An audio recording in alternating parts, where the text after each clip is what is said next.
Tnedet il-kompetizzjoni Ekofoto b'tema ambjentali. Kull min jipparteċipa permezz ta' ritratt irid jirrappreżenta n-natura bid-diversi xeħtiet tagħha, fosthom b'ritratti ta' postijiet fejn jgħixu l-annimali u l-pjanti, jew inkella rappreżentazzjoni tar-rabta bejn in-nies u l-ambjent. Ir-ritratti li jkunu xhieda ta' kreattività ser jiġu premjati. L-iktar ħaġa li nfittxu meta tiġi biex tażel il-winners ikun il-kreattività u anke immaġinazzjoni fil-fotografer.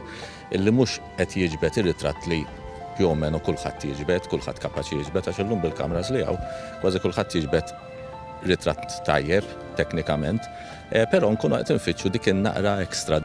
Ser ikun hemm żewġ kategoriji għal din il-kompetizzjoni, waħda ta' taħt 19-il sena u l-oħra minn 20 sena l fuq. Fl-ewwel kategorija jistgħu jintrebħu digital cameras, filwaqt li fit-tieni kategorija jistgħu jintrebħu sa 300 euro. Min hu interessat jista' japplika online mis-sit ekofoto@ideat.org.mt jew fuq in-numru 21249 jew inkella iżur il-paġna uffiċjali fuq Facebook. Il-kompetizzjoni telaq fl-4 ta' Settembru fejn wara parti li tħabbar ir-rebbieħ ikunu miġbura ir-ritratti kollha fi ktieb li jingħata lill-parteċipanti.